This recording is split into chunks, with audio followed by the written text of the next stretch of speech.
Hello. Hi, everyone. Welcome to Bitch Sesh. I'm Casey Wilson. I'm Danielle Schneider. Wow. What Danielle. It's only Wednesday, and I'm exhausted from this week. I mean, I've thrown my back out again. Yeah, not from the time you threw it out picking up a bra. No, this time I was just walking. Oh. Just literally took a step and crumpled to the floor like a rag doll. We're of that age where like you sneeze and your whole body falls to bits. Elder. Yeah. I went to a chiropractor and he was very friendly about it. He's like, well, your body's broken. Yeah. He said so boldly. I do feel from the last 4 months, just like going through postpartum, trying to get back on the horse with like exercising and getting back into work. I'm like, I am a broken toy. I don't mean to get dark. I see my life is just like someone ripped the limbs off a doll and threw them up in the air. Wow. That's hopeful. That's really...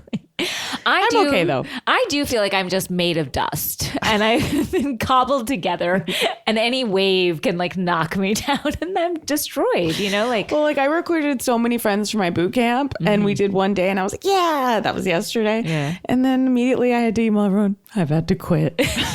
Much like my intramural basketball team. How many days? And I don't think I ever told you the truth of how that ended. How'd that end? Very briefly, guys. So, I'm on the basketball team. It was my second game. And I've had to scream to the coach multiple times while I'm playing, take me out, because I was too winded. I couldn't even get his attention. I was like, buddy, take me out. He's like, you've been in there for 2 minutes. Why didn't you just walk out? Well, Danielle, I did.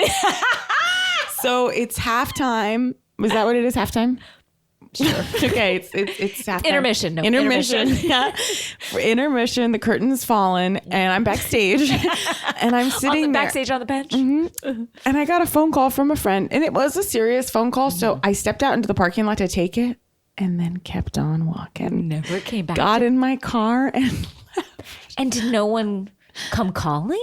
Did anyone? God, no. God, no. Did anyone text you? It's just I've never done something like that before. I just left from the parking lot. I left April there.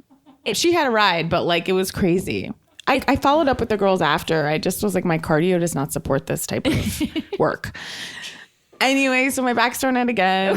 I'm on Vicodin as usual. Everything's good. At your best. I think you're in tip top when you're on Vicodin. I always think it's even more fun. And Danielle, speaking of tip top, yes, my father has done something so insane. Paul Wilson has struck again. And it is.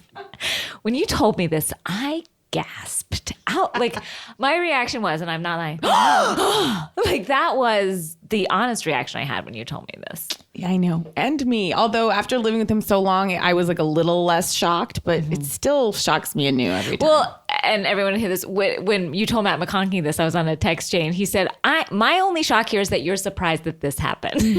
Was Matt McConkey's reaction. So apparently at our DC touring show, where I think we talked about my father became like a very, and I do mean local celebrity, where he was like mixing and mingling. Like we were trying to leave the show with no offense to anyone, but we had an early flight and we're just waiting for my dad. He was like the throngs. I thought they were going to like carry him through the crowd.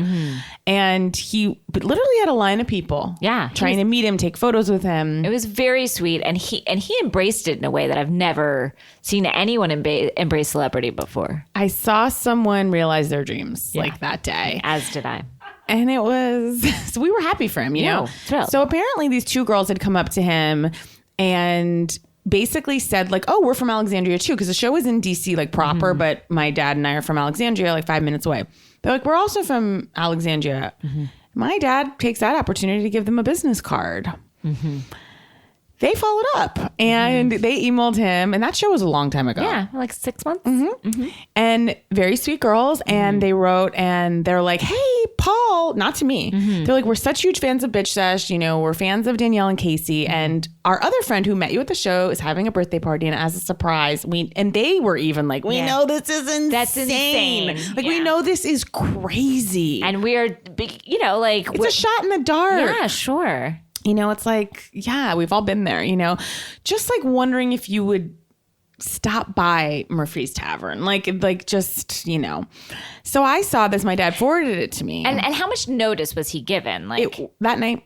So not even We're day like of. We're day of. So and we're morning really, of. It's a big shot in the dark. So I'm at my office and I see this and I laugh and I'm like, that's so sweet that they want him to come. That's so cute. And then I'm like, you know what? I'm going to make a little, I think the girl's name was Caitlin. One of them was Caitlin. It's like, I'm going to make a little video message for her and I'll have my dad forward it. P.S. Happy birthday, Caitlin, if you're listening. I don't know that Caitlin was the one of the birthday, but okay. Anyway. Sure. Sorry that I'm not giving names, but I was like, so I'm like, hey, happy birthday, thinking of you. Thanks for being a fan of the show. I send it to my dad and I say, just forward this to her. And then we're done with this and that's cute. And I think will be appreciative. And so he doesn't write me back and I call him and I go, hey, I'm like, did you forward that email to Caitlin? And he goes, I'll just show it to her. I'm on my way over.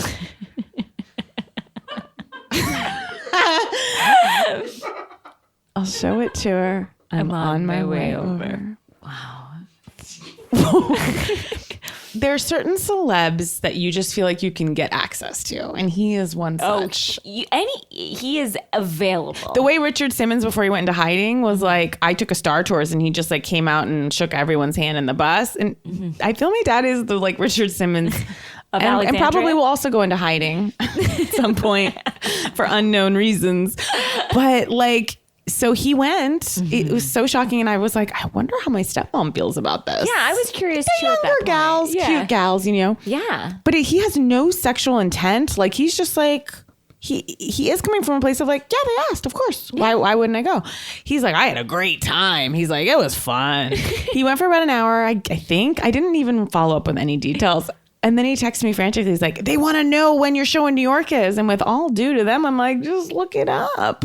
Like, at a certain point, I think we've provided as a family all we can provide to this particular occasion with love. And I'm, next year I'm happy to provide more. But I mean, it was wild. Well, it's just amazing that your father has gotten involved in a way like that. Well, maybe this is a good time to tell our listeners, my family is going on Celebrity Family Feud.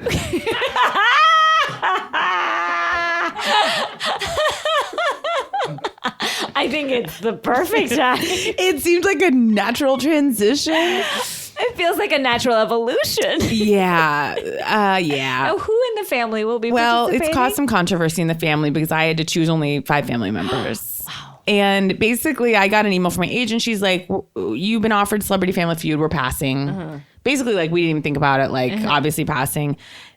I didn't really see that email. Then my agent writes back and she goes, wait. The email just said wait, period. It dropped down a little bit. It said, you're playing for charity. I know, your mom's charity is important to you guys. She goes, but also, wouldn't this be Paul Wilson's dream? And the more I thought about it, and you actually can raise, even if you lose, you raise $10,000 for your charity. Yeah, and if you win, it's like $25,000 for the Kathy Wilson Foundation. So I was like, okay. Yeah. Like, we'll do it. So immediately I'm like, well, obviously Paul.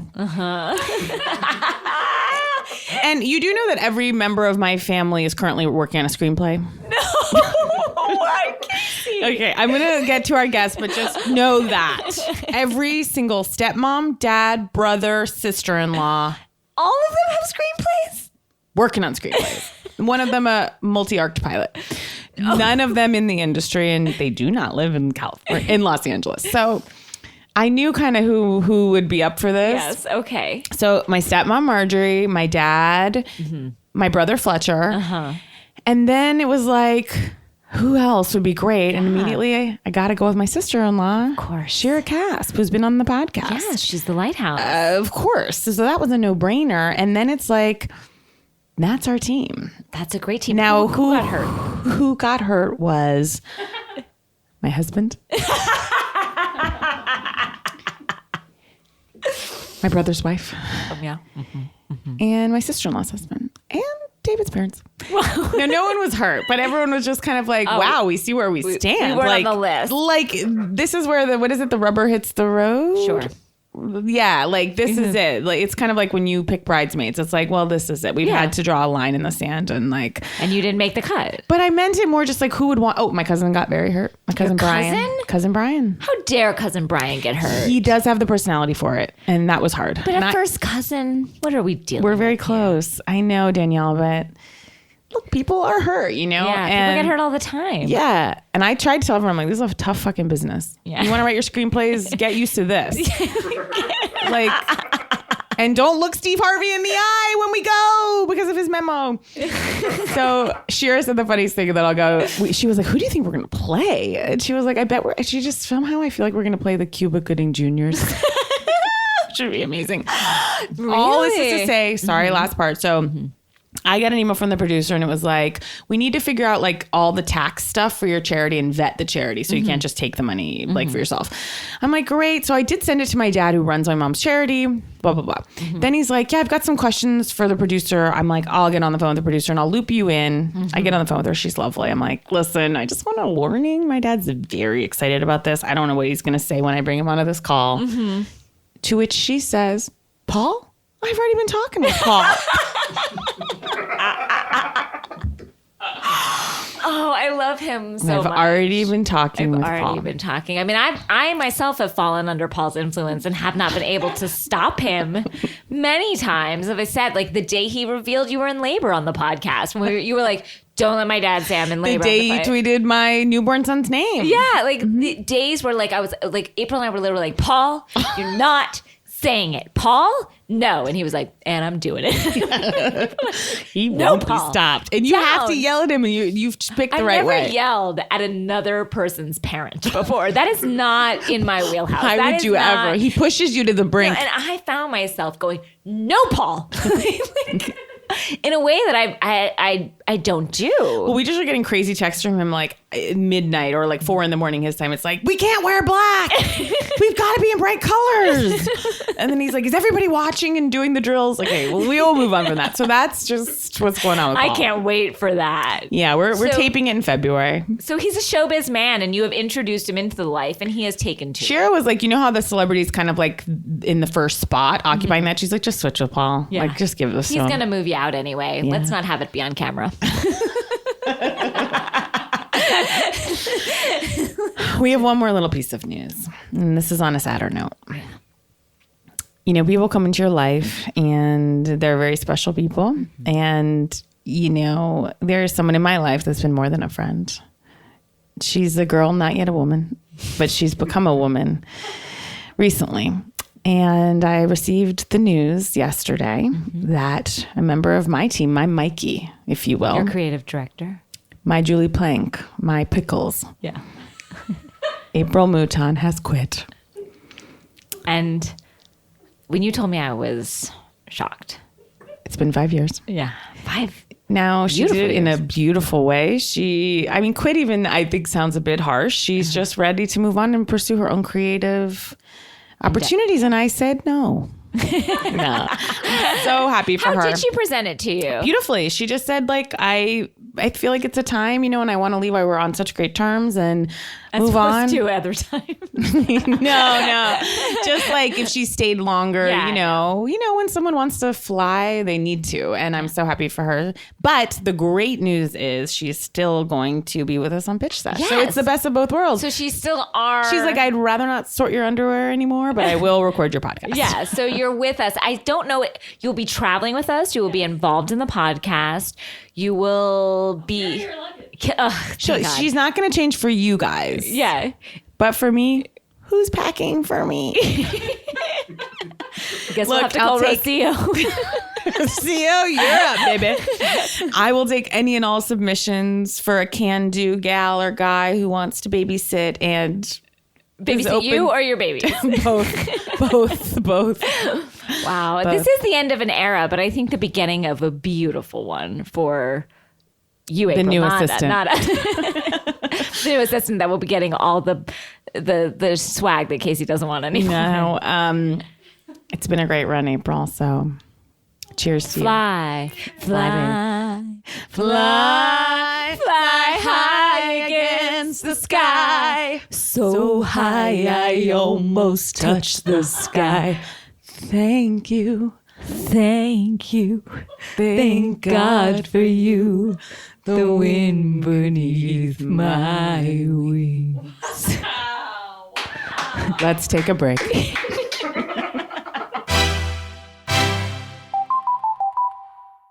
And we're back. And before we introduce our amazing guest, I just want to say that we are definitely doing the second tour show in New York. I know that we had sort of said last week that we're probably doing one at 4:00 it's Saturday, the 24th, I believe, of March. We are definitely doing a 4:00 show. Reservations were supposed to go up this week, today, Thursday, but there was something with the blizzard. I don't know what's happening, but they're going to go up next Thursday. So just know it is happening. It's all going to happen. 4:00 on the March 24th. There is a second show. You seem so added. frantic. I am. I'm terrified. Are you okay? I don't know what if no one comes. Did you have another cookie? Oh, because of my chocolate. Guys, we have a guest that honestly people on Twitter called for because we had never met you in person. And normally our guests are, are like friends. We sort of know them or have met them, but people demanded you come on. And now that I've met you, I'm like, this should have happened years ago. How have you not been on our podcast? Guys, this is Ira Madison III. He is a writer on the Daily Beast. He has a new podcast that he just started from Crooked Media called Keep It, which I listened to today. It is awesome. Thank you. How are you, Ira? I'm great. I'm glad to be here. We're so excited to And have I just you. want to say that your podcast, one of the co-hosts is Kara Brown, another favorite who did the show about 3 weeks ago. Yeah. And Yes. you guys cover pop culture and politics. I love how Kara and I, it's like she and I were just operating in our little world, and then you two were here, and now we've all sort of... And now we've merged. We've merged. I know, except you guys, I feel, are tackling the tough issues. Yeah, you guys are going places we don't dare to go. Well, we're like a different Housewives franchise. Yeah. And you guys are like Beverly Hills. Yeah. You're having fun. We're having fun. You but guys are like New York, I think. We don't go too deep. We're just like, we're having fun. We're throwing election parties and no, you're watching a huge Carol cry. Trump supporter right now. You're a huge Trump supporter. You're falling in the bush. Love them. Take a leg out. You can't get enough We're of them. crying because Kelsey left us. Like, Ira, you write a lot about the things I'm obsessed with, and you wrote a piece about first of all, Oprah's speech at the Golden Globes was Amazing. amazing. it was I the best cried. thing I've ever. I was hysterical. We rewound it. Oh, me too. And then I watched it again on the internet. It was one of the best things I've ever seen in my life. I right? needed it. Yeah. I've never been so galvanized. I felt like I could breathe again. Mm-hmm.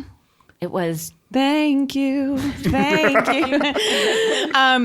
But you wrote this piece because a lot of people have been saying, she needs to run, of which I've been like, what? It's given me a little I've argued with people that have said no, and I'm like, how dare you? Yeah. She is a politician. She helps people. that speech bridge was her like Ronald Reagan moment of like bridging the gap between like, I'm a public personality to like, I'm your president.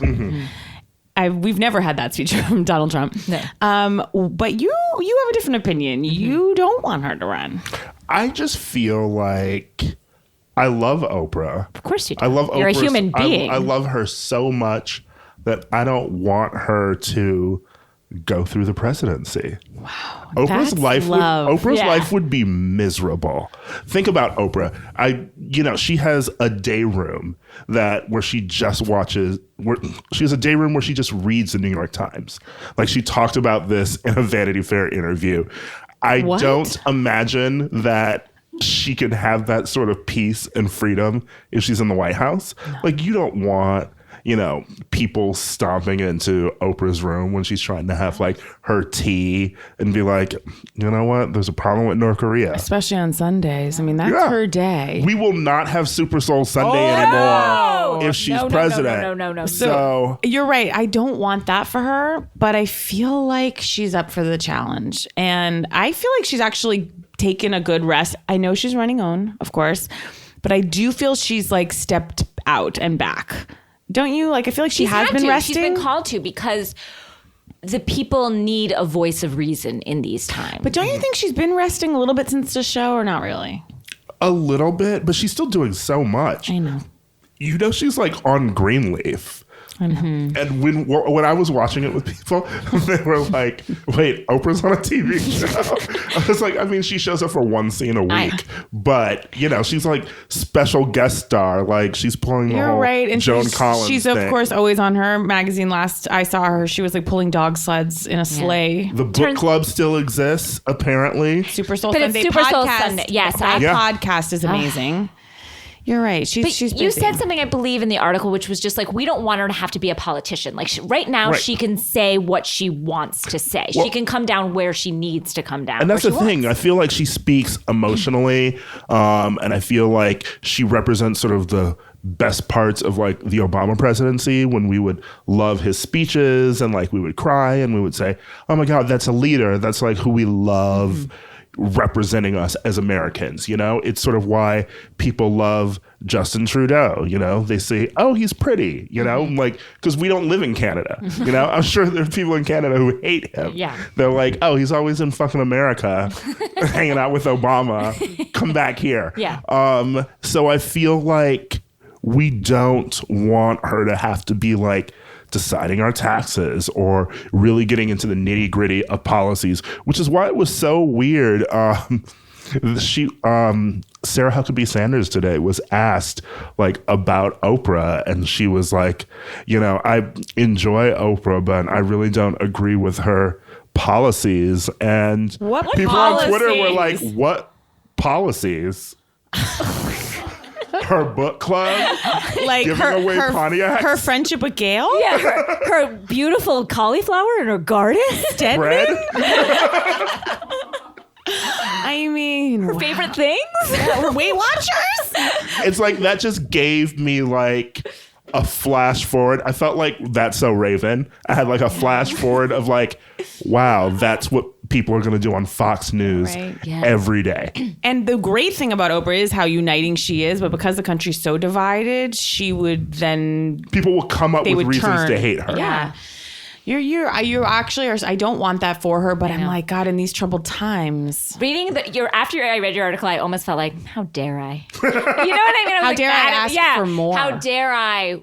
How insipid? You know, and that's not what you meant, but I just felt like, yeah, of course. Like it made sense to me after I read it. I was Plus, like, I think we can just get back to, you know, like I think she's so great at speaking and pulling people together that what I'm she not could definitely getting enough speak of for her- other people. I'm not getting enough of her right now. I'm getting magazines. I'm getting Weight Watchers points.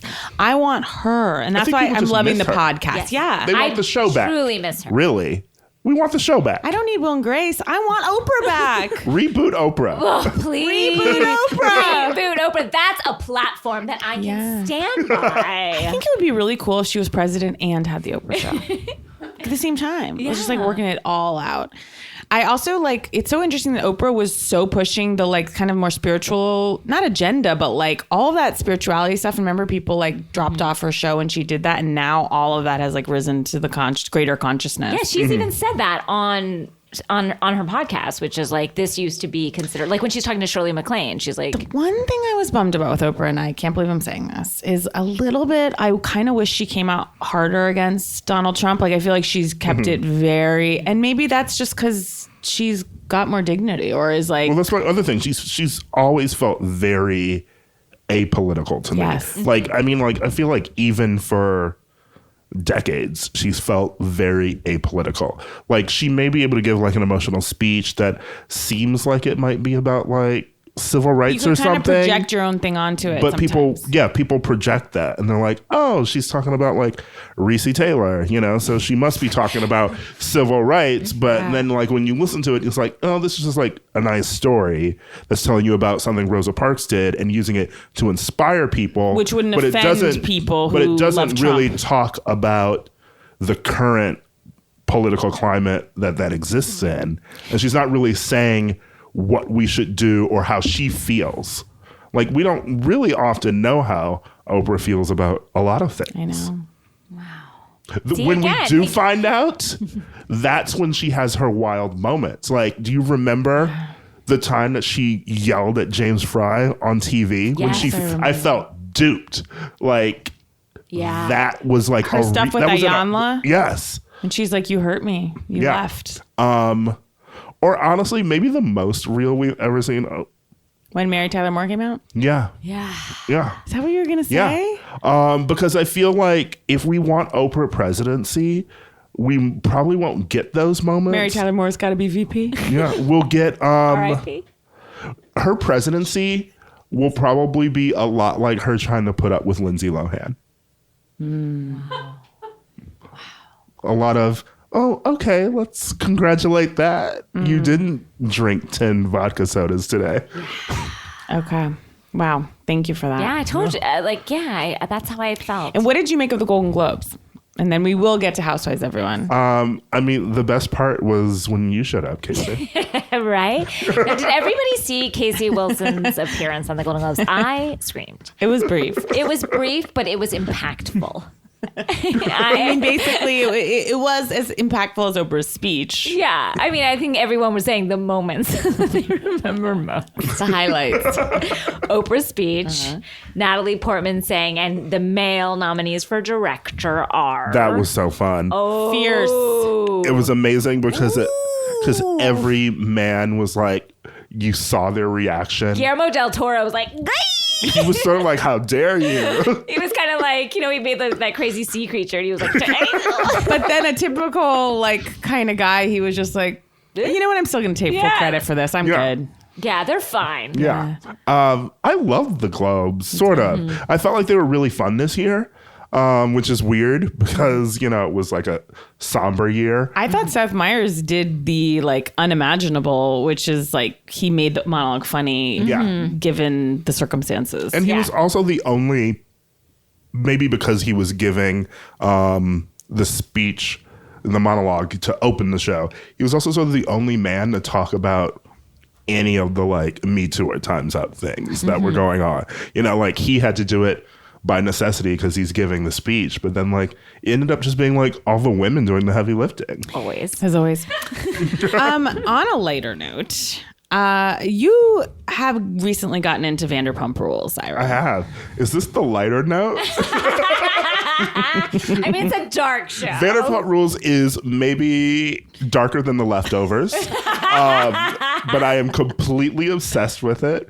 I just reached kind of a point where I had so many friends who watch Vanderpump Rules, and the premiere, it premiered at the end of last year, and so I was like, I'm gonna finally marathon it, and I did, and I'm caught up. How long did it take? Today. I started the week before Christmas. Wow. So it hasn't been long. You did exactly what Casey and I did 2 years ago. Casey and I were like, we're going to take this on. We hadn't watched an episode yet when we first started the podcast. And we're like, we're going to take this on over Christmas break. And we took 2 weeks and we watched every episode back then. And it made us, and I think it was how we binged this, it made us so angry. Yes. I was like a ball of rage when I was done. Hate everyone on the show. However, I love all of them. Well, Kara explained it to us best when she said, you're not supposed to like them. No, you're supposed to hate them. And that's what that we did. Unlocked that something unlocked something for us. We Yes. both went, oh, we've been watching it. And I have to say, I feel incorrectly. like this season has actually grabbed me more than any other. Because everyone seems to be having fun again. It seems like, I feel like they're supposed to be hateful because largely the show is a big PR scam for Lisa Vanderpump. Recent seasons of Beverly Hills have seen people calling her a manipulator and scammer and creating fights between people. But then when you see her on Beverly Hills, scolding these monsters, you're like, oh, you know what? I love you and your rented Porsche. She rented? I feel like she rents one. Does she rent one every summer? I don't know. I just These assume are strong she owns these. accusations, Ira. You don't just accuse Lisa Vanderpump of renting a Porsche like a common person. We don't want to tackle that issue today. I don't want to get blocked like Yeah, Kara. we don't want to do the big issues. I don't know what you do on your podcast and come down with a hard line like that. At these times, we have to be careful. Yeah, we have to be careful what we say in these times. I mean, what are you guys making of it right now? Who do you love? Okay, so I've always loved James. I think that he's great. The worst. I mean, love him. how can you not love someone who calls themselves the white Kanye West? And I honestly fell in love with him when he had that fight with Jax where he was yelling, you need to make more cosmopolitans. And then he yelled, Pumptini. I loved that big fight in the middle of the restaurant. And I think that's when Jax started falling in love with him. And then they really sort of bonded at the reunion of season 5 when they were making fun of Stassi.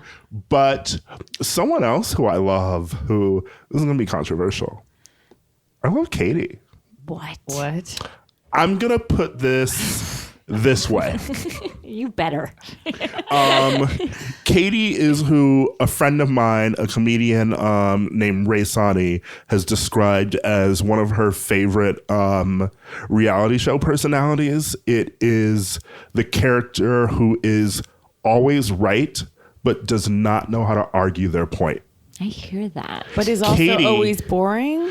Well, I think she's often boring, but Katie, throughout the show, whenever she argues with a lot of people, is always in the right. But she gets drunk and she sort of rage texts people, or she's like passive aggressive about it. But when you look at it, like the fights that she has with Sheena, she should have those fights with Sheena. Sheena's a monster and she's fake. Sheena's a monster. Schwartz is the worst person. Schwartz is the flaccid penis of a human. He may be my least favorite character on the show. Every time I look at him, I want to throw up all over him. I hate the other Tom too. No, that Tom, at least he's got something. He's funny at something least. to work with. He's got like structure to his face. Like there's something I'm looking at. I think that other Schwartz that you guys hate is kind of cute. What? He's very cute, he's not. which is why I feel like he gets away with what he does, because he's awful. Cute. When he invited Ariana to be in his wedding, and Katie didn't want her in the wedding, I was like, how are you not stabbing this person on camera? I would have stabbed him. I would have killed him. I love James too. To me, James is like the Scott Disick of that show. It's just like, you gotta love him. Which is fun. Why I also love LaLa. I love LaLa. I love LaLa. Love to watch her speak. Yeah. She's beautiful. Yeah. I think she's smarter than she's given credit for. LaLa is actually, I feel like she would be less attacked if she were on Housewives of Atlanta. Wow, I think she fits in with those girls more. Mm-hmm. I think the problem with Vanderpump Rules is that none of them have any lives, and so they're constantly sleeping with each other, working with each other, hanging out with each other. They even do it off the show too. And so it's like they just constantly are in each other's business all the time. That's what I think makes it good though, because like Housewives, you can tell none of them have even talked to each other over the season, and they're kind of drumming up nothing. I love when like a Vanderpump Rules season starts and it's like, oh, you mean their drama happened like between seasons? Yeah. It's beautiful. She's like, look at this text. Yes. But LaLa for me feels like Marlo Hampton. Really? Wow. They're basically the same person, because we all know that Marlo has sex with men and like gets this money from them. Like they talked about it on previous seasons all the time. I feel like LaLa's a young Marlo. Wow. Marlo in training. Like she's dating this guy and like LaLa won't be with this guy forever. It came out who she was dating, and I was like, he's a little like cuter than I thought. Like I was picturing, I don't know what. I thought he was grosser than I thought. I think she is beautiful. I was picturing PK, like a PK sort of person. I was picturing who owned the trampoline park? Oh, Bellino, Jim Bellino. Jim Bellino. But he looks to me like Adrian's husband. Or Lynn's husband. Do you remember him? Yes, he looked like a melted man. A melted grease fire. Yeah. But yeah, he doesn't seem that awful to me. And it seems like he's a starter man for her. She'll get what she can. She'll probably scam like a condo out of him and move on to another one. LaLa said the most amazing thing this week. LaLa said the most amazing thing to me this week, because she was like talking about, not to me. Yes, that's how I view these. LaLa said the most amazing. Did you run into her at Shake Shack? When I watch my shows, these are my friends, obviously. Absolutely. And so I talk to at night when I'm sad and alone. And she was having like this body empowerment conversation. She was like, I love my body. Yeah, and I'm teaching other people to I'm teaching other people to love my body. Because Ariane was saying like she didn't love her body. She's like, I love my arms because I love my legs. They walk me around. And I love my me around. And then she was like, and I love this vagina because it knows how to take dick like a champ. Like, what? Yes. LaLa is amazing. Yes. She said that? floored. My jaw was on the floor. It's just as shocking as when I think it's Delilah, Lisa Rinna's daughter, said, "I learned how to give head from your book." Yeah. These are the kind of shocking comments that really, that just like take me out of my stupor. I'm just like, wait, what? LaLa is also so great because I feel like she's stolen Kristen's thunder as the person who generates story on the show. Kristen's like a little side character. I don't know why. I will commend Kristen for still getting a paycheck and being in the opening credits for really doing nothing anymore. She is. But Danielle staubing it. Like, for sure. LaLa is it like I feel like all three scandals like are her fault this season, but people aren't mad at her. You know, she had told Sheena about Schwartz making out with the girl when she was drunk. In retaliation of that, that's when Katie told people about Sheena's boyfriend making out with some girl. And now LaLa, this week, she played the tape recording of Jackson and Faith having sex. How crazy is it that we never... I missed just this one. I'm shocked. No, she played a recording of, I guess, I don't know how Faith was recording while they were having sex. This is shocking. I feel like Faith is awesome because she's like, I gotta get all this down. I feel like Faith has a producer credit this season. Oh, that's what I'm saying. Someone was like, and like audio credit. Lisa was like, Faith, I know. we need a good Jack storyline this season. Like, get in there. And she was like, I'm on it. And it's almost like she's doing a documentary of herself. It was very cinematic, though, because we didn't ever hear what the audio said.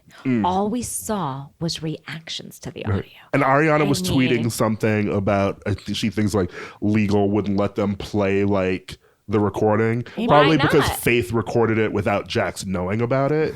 Maybe we just couldn't handle hearing it. Hasn't Jax already sold it all? Like, don't we own Jax at this point? True, but I guess when they were having sex in bed with this old lady, the cameras weren't there, so he had a reasonable expectation of privacy. That old lady's kids were upset. You know what show Bravo needs? A reality TV show, Lawyer Show, where we see the realities of like when they sue each other. Oh, like a Judge Judy for reality. Like when Joanna Krupka sued Brandy for saying her pussy smells. That's a lawsuit I would have followed. Or Adrienne Maloof was about to sue Brandy for revealing her IVF or whatever. Like, did she try and sue Lisa for Maloof hoof? Did she? These are honestly like I would follow that like I did the OJ trial. Yeah, I could see you being the judge. No, June. Judge June. Yeah, Diane. I would love that. She would be tough but fair. I love June. Yeah, I would watch that. Me too. We have to get. I mean, should we do a special episode where we bring these cases there's to like, her? I think a quickie thing, online thing she could do to just get a judgeship. I mean, like when you're marrying someone, I'm sure it's similar. Yeah. Wow, guys. Wow. Can we shift to Atlanta? Yeah, of course.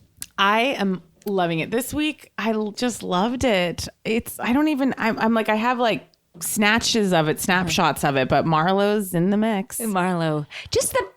Did anyone catch, and I think a listener pointed this out to me, that just in the middle of her living room, she just had a bunch of Hermes bags, Hermes boxes, like stacked on top of it. She definitely probably put that there because she knew the cameras were coming. Yeah, which I just love her. She's just like, I'll show it. This is what I have. And then one detail that came out, and I was shocked because I don't remember this being revealed to us. And Kenya said it so... like just kind of like flippantly, she said like, well, when I was stabbed, and I was like, what? Yeah. Did we know this? I don't think we knew that. That floored me. That entire segment I thought was actually pretty beautiful. The filming the PSA. I thought the PSA was beautiful. What are you gonna say? In content. I was questioning like where this is gonna air. Guys, it already aired. True. It just seemed very, It's not airing anywhere. That's how Kenya rolled. No, but we saw it. Like, I think Kenya's actually smart. It's like it aired on Real Housewives of Atlanta. It's true. It doesn't have to air anywhere else. Yeah. We saw it. It was so I love how Kenya's like, my hope for this is that it's a national commercial. It's like, bitch, you have a TV show. Yeah. Like, you're good. But you know what? That's actually why I love Kenya. I love Kenya. Love her. She's the one who gets the game the most out of any of the shows, and I think that you're probably right. She's like, she does well. That's what she did with her TV pilot too. It was I've like, watched. yeah, I've watched it's like, the you know whole what? thing. Even if it doesn't sound like, It I already can put this sold. on here, and I bet it's gotten download more it. views than anything I've ever done. And Kenya, I have to say, I thought she was a great director. I was like, I would love to, if I would be so lucky to be in a Kenya production. I was really floored by She'd be like, take it back. You know, she really Yeah. like, Oh no, she really got. Here's what bothered me in her direction, and she really got to things. But if I'm judging this as a director, I felt like people were saying things, but they were saying them not in question form. So like they weren't starting their sentences at the beginning. So in the ad, and we never saw those parts of the ad, but in the ad, as it was, people were just sort of answering questions, but she was doing the beginning of the question. So if she were cut out of the ad, a small criticism. I know, but it's big. If you're thinking about it from a director's eye, you're trying to edit it together. But You need the again, they're beginning of never those editing sentences. this together. Yes, and I that is was, where I went wrong. I was floored that Sheree went through with this after this car accident, and That she was. seemed in visible pain sitting there. She was Ira, so upset. was she in pain? I don't know. Or do you No, I think know she just that's didn't tough, want guys. to do this? You think she just didn't want to do I think this? there was a car accident. I think she played it up. I think there's something about her that, I don't know. She's not right in the head, I think. 2 accidents this week Two on Bravo shows. interestingly timed accidents. Yes, and also two people who are extreme, and that is a. Siggy and Sheree, like Sheree's whole thing was like, and Kenya handled it masterfully. If Kenya had just been like, hey, I'm sorry you got in the car accident, but like, we're ready for you, it would have all fallen apart. But Kenya really did drop everything, give her due. And that's what Sheree always needs, is like to be the center, to be given her due. True. I will say, if we can go back to Marlo. Please, always. We never not want to talk about I Marlo. love her. Me too. Because I compared LaLa to her, and what I love about Marlo is she's been in the periphery, 4 seasons. Yeah. And I love how now, finally, we get inside the Hamptons. We get to see her place, and we get to see her have like this tea party. And I feel like she's positioned herself sort of like Danielle is right now on New Jersey. Like, Marlo's basically a housewife this season. I mean, we have called for her to be a housewife. And I do, with Marlo, it's been like kind of like a relationship where you're friends with someone and then you're like, wait, you've been there the whole time. You were with me all the time. Yeah, you've always been there. When you look down in the sand and you see a Hermes bag, it was then that Marlo carried you. You in her Birkin? Marlo was carrying the Hermes bag. Yeah, it works. My favorite, Totally It works. actually, my favorite Marlo thing that she's ever done on the show. Do you remember when they all went glamping? Yes, of course. And And Marlo works she was not having it, and she walked back in the middle of the night to their hotel, but the camera crew obviously wasn't going to drive her back, so they filmed her. And she was walking. so pissed. She does not fuck with it. Like, she just does not give a shit. Like, she just says what she wants, does what she wants, and people follow. I love that Nene says of Marlo, like, I can't believe Marlo's hosting this tea party. Marlo hates guests. It's like, we're learning more and more about Marlo. She switches allegiances whenever she needs to. Well, I had said that because they had talked about it on the show, how like her and Nene had fought for half an hour outside the valet at Lenox Mall, which I believe and wish I had been a fly on the wall for. And then someone literally like sent me a screen grab because they were there. And I was like, oh my God. Like, it was just Someone had it. Someone had a screen grab and you just kind of like see them talking. But it was pretty impressive. I was like, ask for it and you'll get it. Like, these women are. That's why I will always love Atlanta slightly more than Beverly Hills, just because Atlanta, they seem like Atlanta's so small, so they interact with each other even if they don't like each other between seasons. Like someone may be like, oh, I haven't seen Portia and whatever, but like they've seen some of the other girls, you know, because they have to. I feel like everyone's always seeing Shemaya. Shemaya is around. She's never not around. And you know who was also always around? She really worked for that Peach last year. And I feel like Andy was like, no, which is why she's been in like 5 minutes of screen time. Yeah, Shemaya is never going to have this. I also feel like that photographer's always around. Derek, whatever. The one who also did like the session of Derek Blanks. Yes. Also, who's that? Who's the person who made Kenya's pilot? The director again? He's sort of like always, because there's always like C-list black celebrities on the show because like they all live in Atlanta. Yeah. Because I love how he got onto the show that one season that they tried to have that housewife Demetria with that her music video that never aired at her launch party. That was her character was so strange because she was supposed to be a housewife, but she never had a peach. She never had a peach, and I feel like they announced her and they filmed her with the intention of her being a housewife, and then she didn't bring anything, so they abruptly excluded her from the rest of the season. Yeah, that was strange. One more thing about Marlo. Yeah. I like that when someone was showing the text when she invited them to the tea party, and the first line was, she's like, "Hey baby, San Fran was a movie." So good. Oh my God. I need to start using that. I'm stealing it. Yeah, And then she was like moving on. She was like, San Fran was a movie. Do you want to come to the Hamptons in Atlanta? Well, can I also talk about, and I'm just remembering this now, when Kenya's first like talking with Sheree about the domestic abuse video, when Sheree comes in that huge blonde wig, it was so insane. Like for a casual meeting. I was like, we're domestic. filming it now. Yes, because she's had it in these confessionals for. But it was long. It wasn't even that one. It was a one. different one. And did you also notice in her confessional this week, Portia all of a sudden had a blonde wig?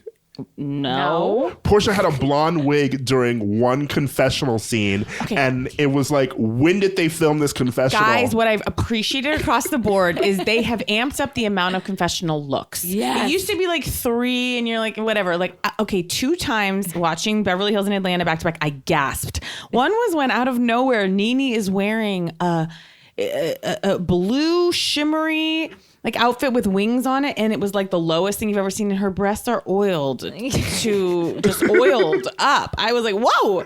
And then in Beverly Hills, did you catch that I Dream of Jeannie Kyle look with the hair and the bright red? Do we think this is all Erica Jane's impact? Because she talks publicly about the fact that she puts together confessional looks. Oh, she does. She puts together like walking. Yeah, they're like, like when at the Christmas windows at Barney's. Like that's what we're doing with Erica Jane on every confessional. And I'm always loving it, but it felt palette. A little lame. I felt like in Tokyo. It's a bit much. It's a bit much. Like you didn't need to come in looking like a Carmen Electra video extra. I was like, and I also thought that shirt made her look dowdy.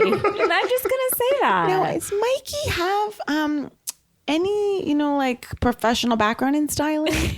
I don't think so. Like he's really a jack of all trades. He is a choreographer. I feel like she found him in a store on Melrose that is no longer open. It was like everything must go, including Mikey. She thought she was buying like some old Alexander McQueen, and then she just got Mikey. Mikey is an emotional companion. He's like a service dog. Yeah. Yeah, he is. Like he is. He must travel. Like those scenes with Erica and her gays are wild. Because I'm like, so he's an emotional sport gay. I'm like, why do you need that? I'm like, you don't need this like an ESG. You don't need a street team for every scene. As Candy said on Atlanta, I've got peoples in these streets. And that's how Erica is. Don Juan. Yeah. Don Juan. No, Don Juan, when he was saying like, Don Juan does not sleep. Don Juan does the most, by the way, all the time. He literally said, like, I've been managing this restaurant at some point. He's like managing the restaurant, doing her video, like has her schedule, producing her show, packing for her, producing her tours, packing. Don Juan needs an assistant. And then finally Don Juan was like, when that guy interviewed, he was like, I'm just gonna be honest, you guys can be tough. I'm like, no wonder that person was willing to sue Candy, the person that Phaedra found, for like paying more. I'm like, it seems like Candy has one or two assistants do everything, and it's like, girl, you have the money. She has 2 houses next to each other and a third down the street. Get some help. Stop opening businesses. And that was really tough when they openly were just, the guy was like, yeah, old lady gang has been getting 3 stars or less. I love how that was his job interview pitch. Like, listen, your restaurant's sucks. He's like, whether you hire me or not. I did think he came terrible. in tough. I would have I think you need to start, as we all know with every interview, start with the good, then bring in the bad. He was trying to get hired out of their fear. He came out swinging, but literally. And I hope my new assistant isn't like that. April, are you going to Don Juan it? April's going to be in the interviews, of course. Can we put in Yelp reviews for your you? new assistant will walk in like, I've printed all of the 3-star Bitch House reviews. Let's read them. I mean, I've got assistants littering this city like you wouldn't believe, from some darker times. Really? Yeah. Oh no. Yeah.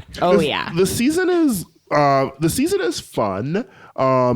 It feels like it's jumping back and forth between plot lines that don't know whether or not they want to become full stories. Like the Nene versus Portia thing makes no sense to me whatsoever. I don't know what Nene is so mad about. And there's no movement with Nene ever, which gets to me. I love Nene, but she's never gonna move through this and be like, no okay. Portia, she's not smart enough to move. No, I thought Portia was ready to actually concede. Really? Yes. I thought Portia showed up much more open, and Nene makes it impossible. Nene's like a 5-year-old. Yeah. It's like, so I don't care. You need a new target. That's the only reason she's not going after Kenya anymore. I feel like Nene's like something's died behind the eyes. Yeah. There's that. I thought that Kim being back was going to be a bigger storyline than it was. Where has she been? She showed up for 30 seconds in this episode. They flashed to her in that wig. Yeah, remember when Kenya made the joke about Erica, and then they just cut to a confessional of Kim saying, "Fuck you, bitch." Yeah, she's like, "You look with that trash bin wig," and there it came out. I mean, I'm excited that Kim's back next week. I feel like next week we've missed her. I mean, yeah, we've got stuff. Let's take a quick break.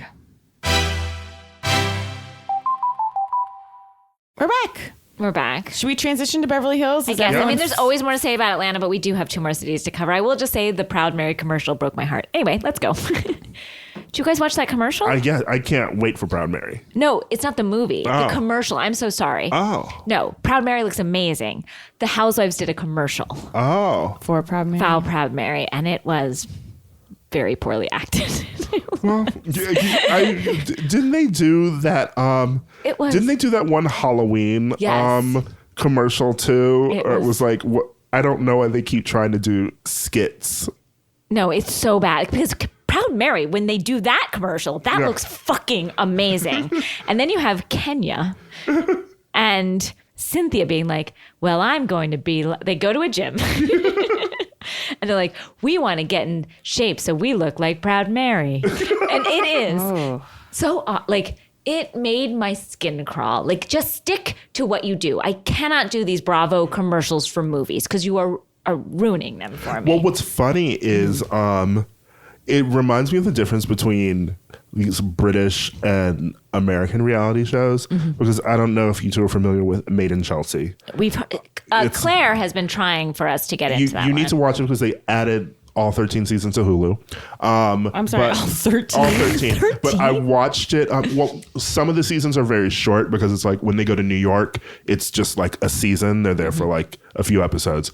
But British shows are always like 4 episode seasons. It was it's basically like a Hills or Vanderpump Rules. It's these posh people in London, and it's filmed, in that same sort of, is this fake? Is this scripted sort of way? And it's just, they all are rich people who sleep with each other, who yell at each other. It's trash. It's fun. That's all I want. The best part is Stephanie Pratt from The Hills, she moves to London and starts dating a character on the show and joins the show. That's insane. How they fold her in. The person's name is Spencer, and he's an asshole just like her brother. The Spencer is the Jax Taylor of Made in Chelsea because he's constantly getting slapped by women for cheating on this girl, Louise. But the reason I brought this show up is because at their reunions, they do the reunions sort of like the Vanderpump Rules Who reunions, hosts them? like some British talk show host. But in between their reunions, they also act in skits. Like And I've seen comedy this sketches? and I've seen this in multiple like British reality shows. Like they act in, it's like funny, and it's like, oh, there was one where the guy who was like the asshole, like he played a evil supervillain, and then like the other women who he had pissed off or something were like superheroes, and they had like a short, like they're like SNL sketches that they air as jokes during their reunions. Really? So those Bravo commercials remind me of like they air those all the time in the UK. Oh, it's Wow. it's not working. fit. It's not fit for human consumption. I'm Not sorry. working.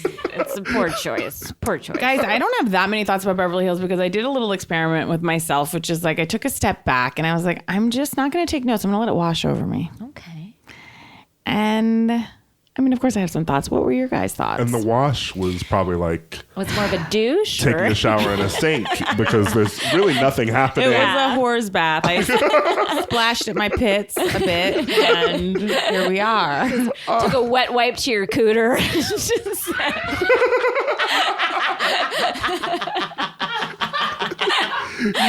You took a Tom Schwartz shower like he did before his wedding when he laid down in a creek and splashed water on his body. The worst. Wow. There is so little happening on this season of Beverly Hills that the one thing that like I can't get out of my mind is just trying to figure out the mechanics of Teddy's job.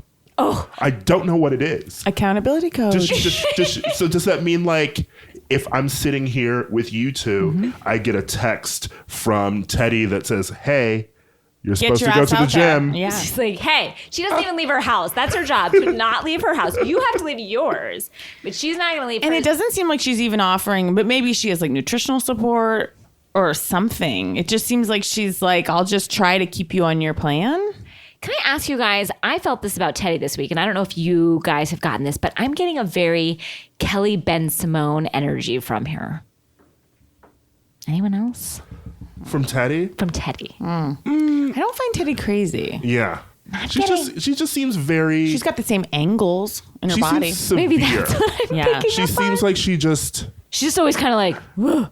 She honestly seems like a woman who like just joined the show to sort of like promote her business, and then she's gonna bounce after a season. 100%. Like she doesn't seem like she wants to get involved in anything. She's got nothing. They should have brought back that. They should have brought back Eden That witch? Sassoon. Who's Eden Eden Sassoon? Sassoon, you don't remember her from last year? The one Nope. with the hugs, with the long hugs? Vidal Sassoon's daughter? The one who. Oh my the God. the one who realized she'd done nothing all season to earn a diamond. So. In the finale, she flipped on Lisa Rinna with her, "I gave you my heart, you bitch." Yeah. Okay. I have blocked her out of my memory. I had no idea who you guys were talking about. No idea. Eden Sassoon was just erased from you. She's the one who Lisa told Kim is close to death. Yep. And the Xanax smoothies is coming Yeah, back. it's all. Guys, okay. I'm going to say something. You know who I'm on board with so much this season is Kyle. Really? And again, not that red outfit with the IG Magini hair. And what about those bell sleeves? Like, she has taken bell sleeves to a place that I didn't know they could go. Like, it's gone far. Too far. She needs a renovation of her closet, much like she's doing to her own closet. Well, I think it's because she's making that show American Woman about like her mom's life, starring Alicia Silverstone, like it's set in the 70s. So I feel like she's probably on set and I'm like gonna looking stop at you there. photos, I'm and gonna she's like, stop you there, "I want to Ira. look like this." Oh, okay. I thought you meant because she's working so hard on it. No, I meant like she's literally seeing like she's walking through like the costume room and seeing like these 70s outfits, and she's like, you know what? I should dress like that.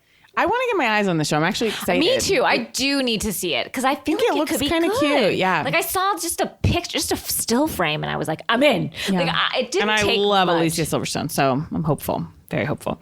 I'm just liking Kyle. I feel like she's holding us together. And I have to say, Dorit is a monster. Monster. You go to someone's house, the power's out, you make a joke, you say, oh, it's all good, we'll have fun. You don't. She's such an entitled little bitch.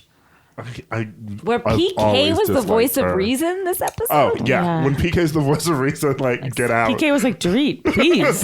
Dorit, you're too much. I've never really liked Dorit, and I try and get on board with her, but like you can't. She kicked off this season with her whole, oh my God, Rinna's gonna show up. I'm like so freaked out. I'm like, get over it. Yeah. It's like this isn't drama.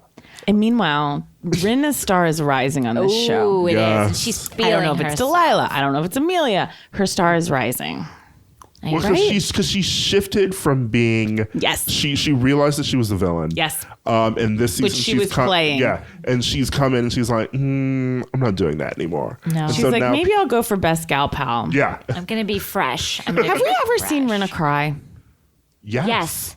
When With the the bunny was bunny. given back to her, the single tear rolled down her eye. Okay, but I didn't really cry. I'm like, you mean the Oscar-winning moment that I hope wins all the awards this year? That moment? As a Days of Our Lives fan since the 90s who still watches it every day Wow. to this day, I've seen Rinna cry multiple times. Wait, you still watch Days of Our Lives? Yes. You're like my sister. My sister is in on General Hospital and has never gotten I out. DVR it. I still watch it. And I've looped in on like General Hospital and the other shows like when I was younger in college and everything, but Days of Our Lives hooked since the 90s. Is Eileen on it?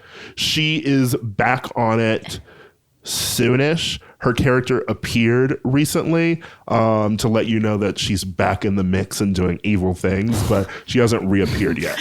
It's funny because, and I don't say this with any disrespect, but everyone's always like, oh, the housewives are like soaps. And I'm like, because it's not written, even though I know it is. I can willfully kind of forget that it's written, but I mean, I watched Santa Barbara back in the day. That shit was crazy. Santa Barbara was wild. Wild. There was like witchcraft and warlocks. Well, I watched it in Virginia and I was always like, what is this place? Santa Barbara. I was like, this magical city. place called Santa Barbara. Rinna's rejoining the Days of Our Lives too. She'll be airing in like a month or so. Yeah. Rinna works motherfucking hard for the money. She does. That was a pretty gross scene though with her daughter when she was like, you bought a what kind of steak? Remember, I think it was last week when her daughter charged to her credit card a Wagyu steak. Oh yeah, yes. Oh. And she spent like $200. And Rinna was like, oh, Delilah. Yeah. Now I don't want to get nasty here. And this is very nasty. I'm just curious, like, are they both models, do we think? I have to say. Or maybe if we combine them, we've got one. If we put them together. It's tough because believe me, I don't think I'm a model. I've never claimed to be. And I don't even want to say which yeah. one I'm thinking of. I'm shocked at both of them. I don't know. Like, since I feel like this is a thing we're into right now, where like reality Lisa stars Rinna called it out. daughters. She's like, this is the time. But she kind of was funny because I was like, oh, she's right. But she actually made it so attributed to herself. She's like, this is the time that celebrity like daughters are great as models. Basically, like, without me, they would not be here. But she's not wrong. Yeah. Of course. Because I do not think actually that Yolanda Hadid put Gigi on the map. A little, but not entirely. No. But as far as those Rinna girls, that is all Lisa Rinna. Well, she And didn't put Bella and Gigi. Yeah, well, Gigi a little bit more than Bella. Yeah, I think for sure. Gigi brings it. Like, but you know, like Guys, I think Bella brings it. What? Interesting. Come for Gigi, stay for Bella. and like there's, I mean, Kendall Jenner can't even walk down a runway. So I think Kendall's beautiful. she's beautiful, I've turned on but she Kendall can't even so walk hard. down a runway. Is she? I think she. In print though, I can't take my eyes off her. Yeah, She's blowing up those I can't. with Has she her. blown up the lips? I think she's just stands for nothing. stands for nothing but Pepsi. Yeah. She loves Pepsi. Guys, look, she can really make a difference with Pepsi. Which, oddly enough, that's probably why she was at The Golden Globes. For Pepsi? The director of that ill-fated Pepsi commercial is the same person who directed The Greatest Showman. That What? tracks. You would think she would be distancing herself from anything to do with that Pepsi commercial. Who directed The They're Greatest probably Showman? friends. I assumed it was Boz Lerman for some reason. I just decided that. Otherwise, it would have been good. I'm forgetting their name. The Greatest Showman is just not something I'm going to see. No, me neither. I don't know what it is. I don't want to know what it is. Now, Lisa Rinna has a magazine. I feel like that's the new rich lady. What do you mean she has a magazine? She edits a magazine. She's the editor of Beverly Hills Lifestyle. Not Lisa Rinna, sorry, Lisa Vanderpump. Oh my God. Sorry, Scared guys. me. I'm like, I was supposed to be like, is Lisa Rinna running Vanity Fair? I'm so sorry. That's such a huge mistake. I'm so sorry. Everybody. I didn't mean to. You guys looked at me as if I had as if I had said I had learned a blowjob from Lisa Rinna as well. although I learned a lot of tips watching. She gave a full-on hand job. Okay, when she was describing and reading from the book, I was genuinely belly laughing out loud. It was hysterical. It was so funny the how she took it and handled it and like realized how insane it was to read those lines aloud. Oh, yeah. That her daughter said, and first of all, can you imagine, call me old fashioned, if I ever said in front of my mom, like I learned how to give head, I would like disintegrate. No, it would be. I couldn't even hear it from them. I was like, I know. Erica Jane even looked shocked.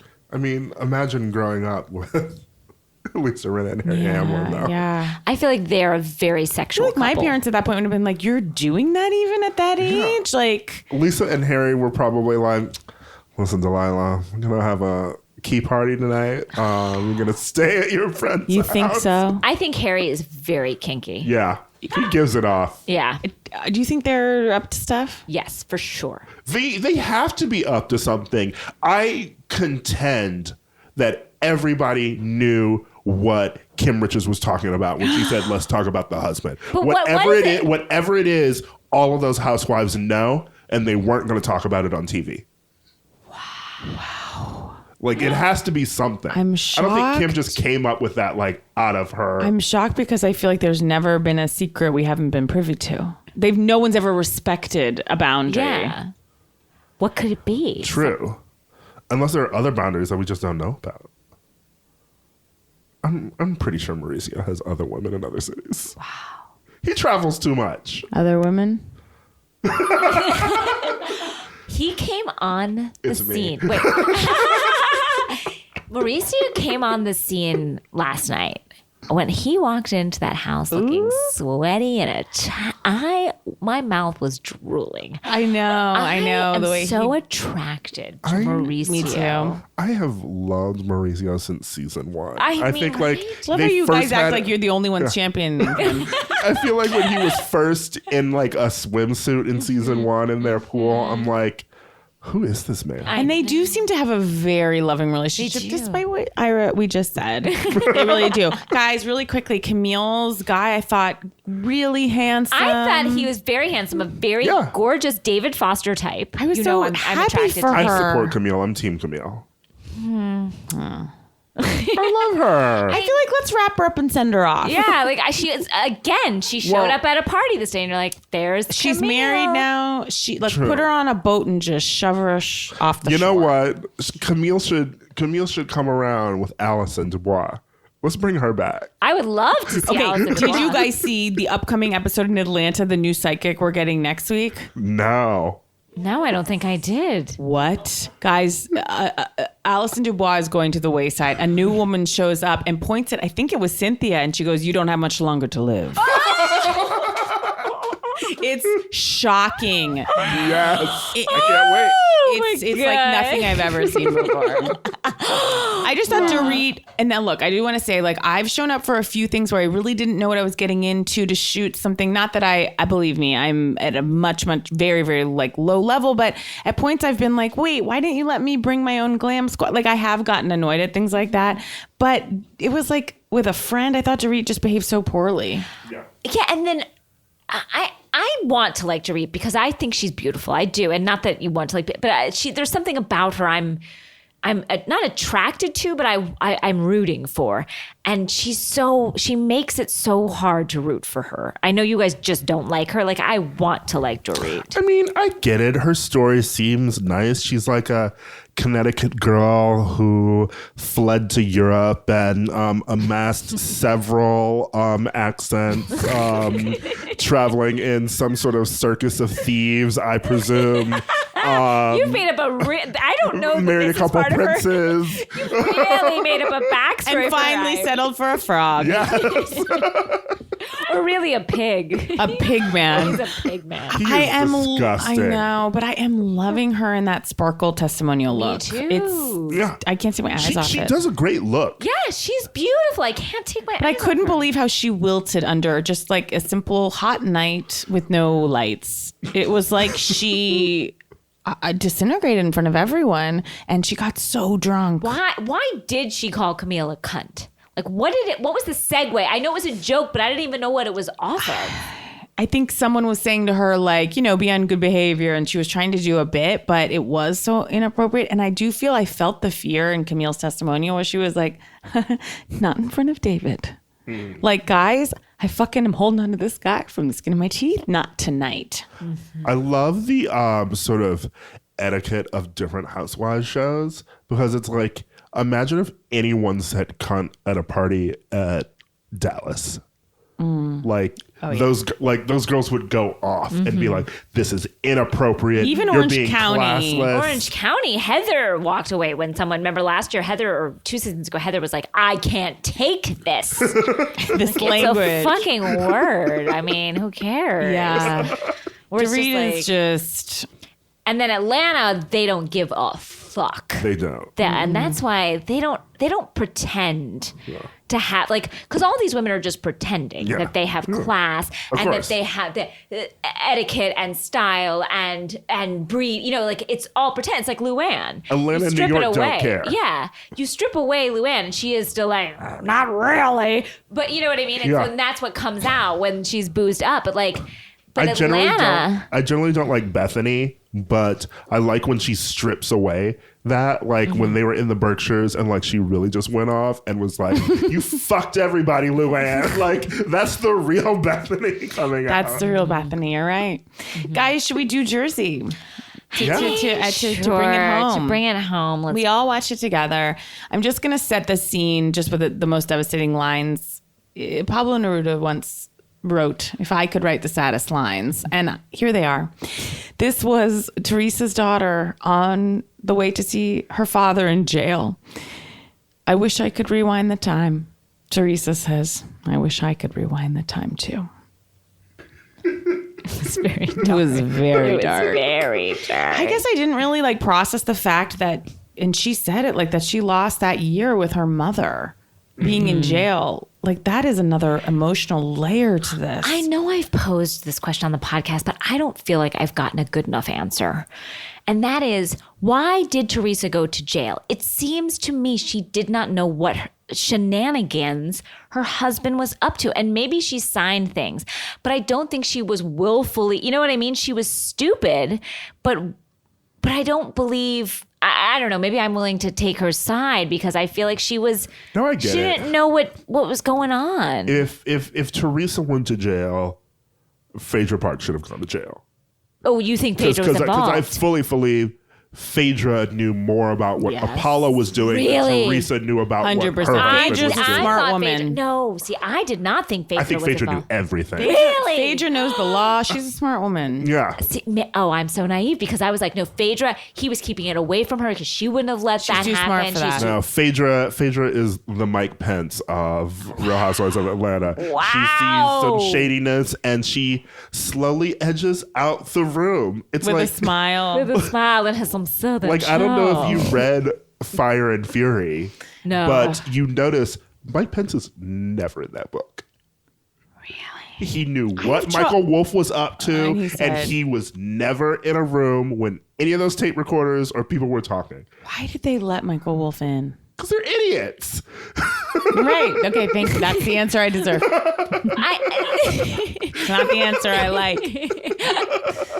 I accept. But for Phaedra, I've always had a blind spot because I loved her more than I loved you so love hard Phaedra. and I lost so hard. I love her, but when she did that to Candy, like I've always seen that in her. My problem with Phaedra was the fact that we've all felt like, you know, there's been someone who's been like they've screwed you over, and because like Mama Joyce was all up in her business, Candy was keeping her, you know, convict husband's like bikes and stuff. I would be like, you know what, I want to teach that bitch a lesson too, but she went overboard.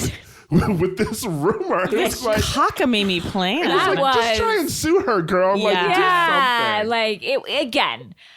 She lost me in the end, but it took Do a you while. think she for her feels to lose me. genuinely like at night? Is she like, fuck, I shouldn't have done that because now I'm off the show. Like I feel bad. She's probably pissed. You know, she was like, they had like good petty drama, and then all of a sudden it was like. The hammer A came script down. writer was like, you know what, season 9 of Melrose Place, we got to kick it up for ratings. Or like, say that Here's Candy Heather Locklear. Say that Candy tried to rape someone. Do that. She was like, I don't know. Do you think it's too much? And they're like, just do it. You know, a lady always says that you don't rape. Guys, in New Jersey, we've got Margaret's insane party happening. And at the party, Jan Joseph showed up. He helps her. That is our favorite Jan character. Josephs is my favorite side character.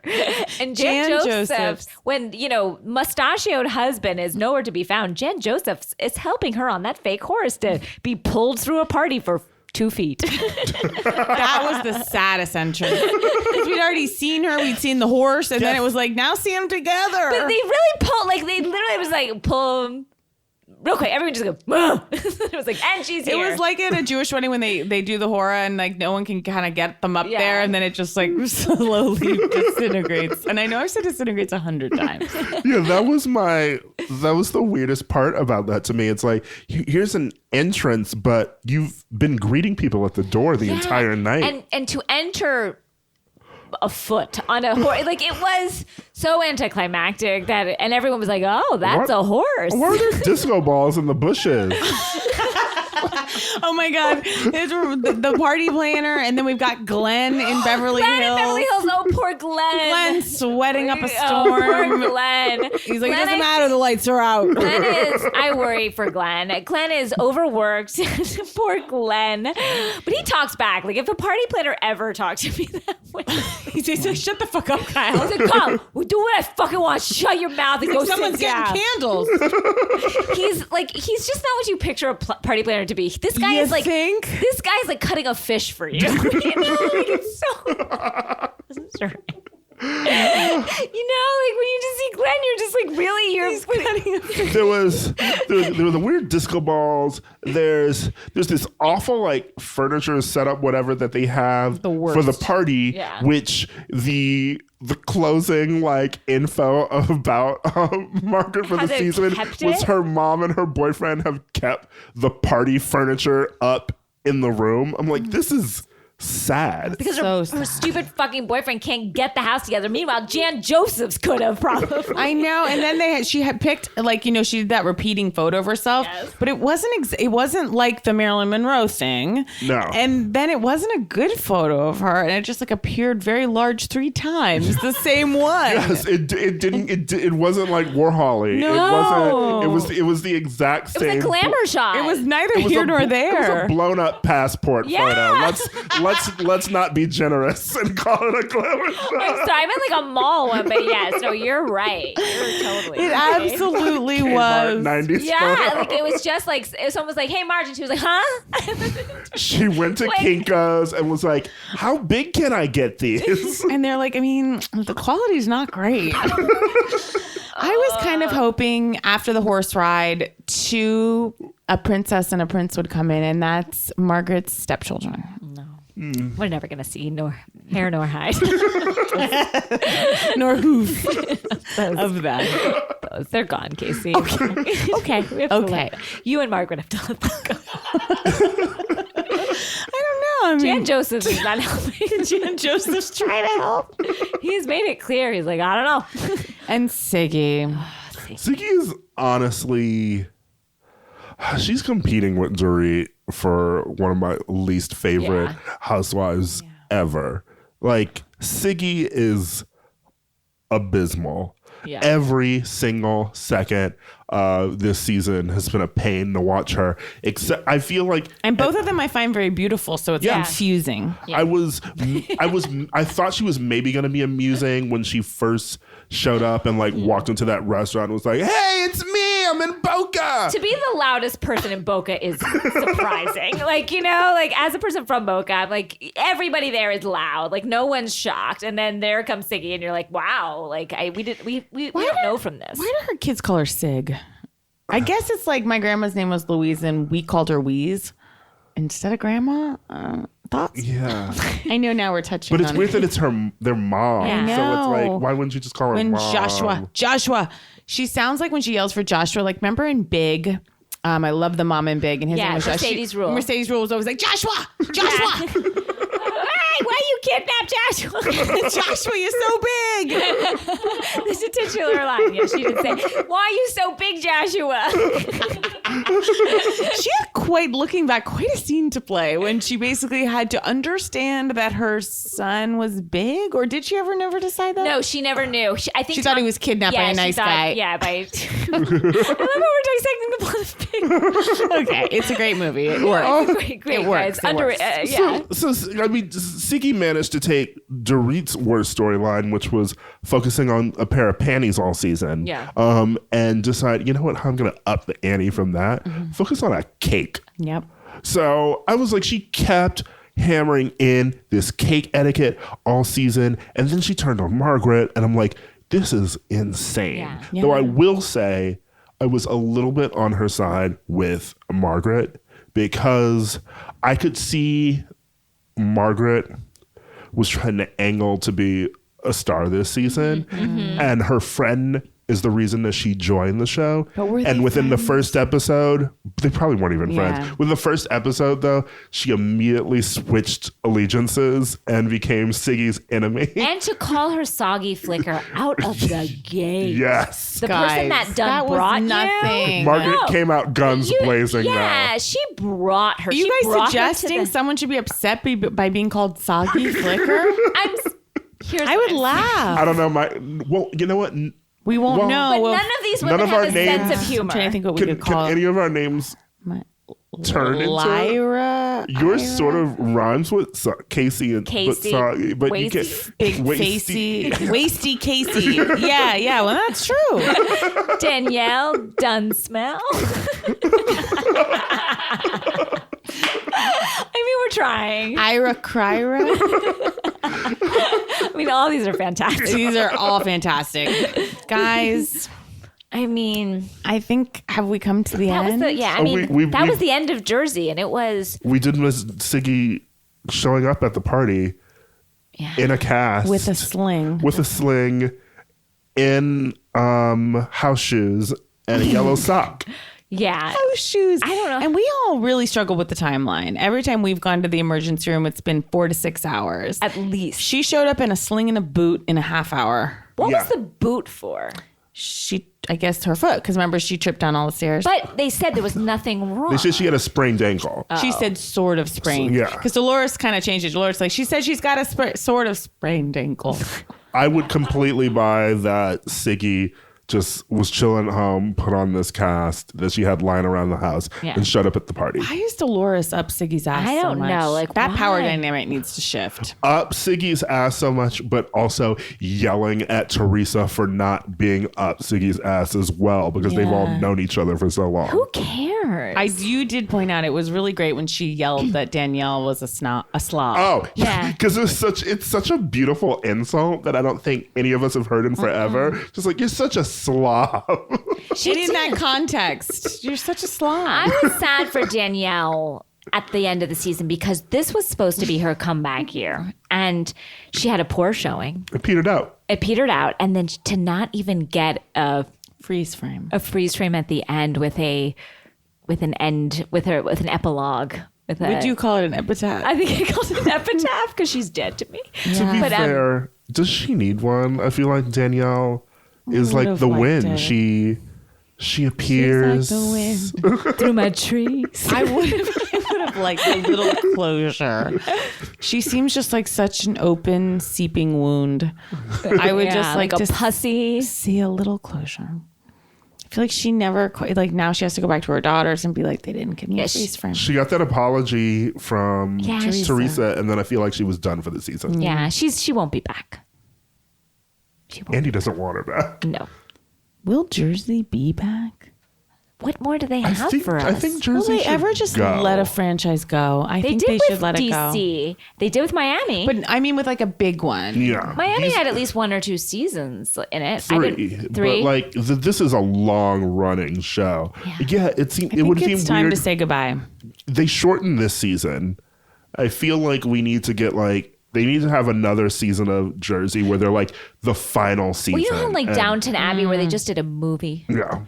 at the end, like, just like a 2 hour. Oh, you bring it back for a movie. Yeah, Let's see what the Manzos are up to. Yeah. What's that hairless cat of Dina's up to? I feel like if we have a conclusion to Jersey, we need to at least check in on like the original people. We need to see what the fight was about with Dina, with Caroline, with all of them. Yeah.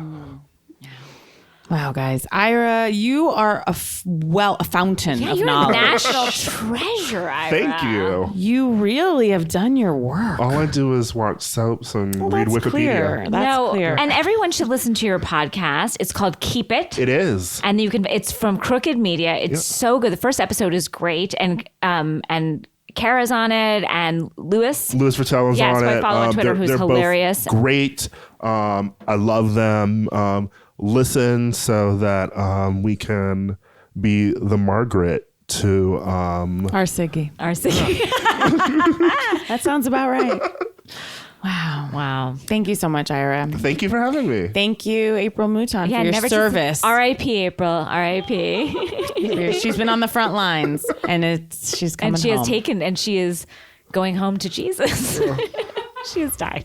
To us. Sorry. Bye, everyone. Also, P.S. I just want to thank a listener of ours. Her name is Savannah Ridout, and I did the Wamp It Up show last night, and she sent Casey and I a lovely card, and then she also gave us a movie that I did not know that Harry Hamlin and Lisa Rinna did together called Sex, Lies, and Obsession, and I am so excited to watch this. Thank you so much. It was such a sweet gift and a sweet card, and we thank you.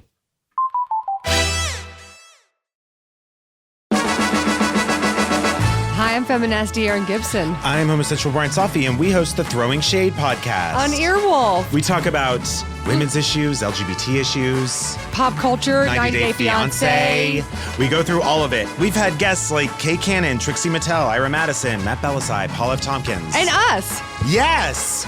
We are our own guests. So far, the most interesting people on the show have been Aaron and me. You can check us out on Earwolf on your favorite podcasting app. Yeah, or check me out on Hollywood Boulevard. I'll be the one polishing the Steven Seagal star. And I'll be Sorry, Katie Siegel. And I'll be supplying the shoe shine.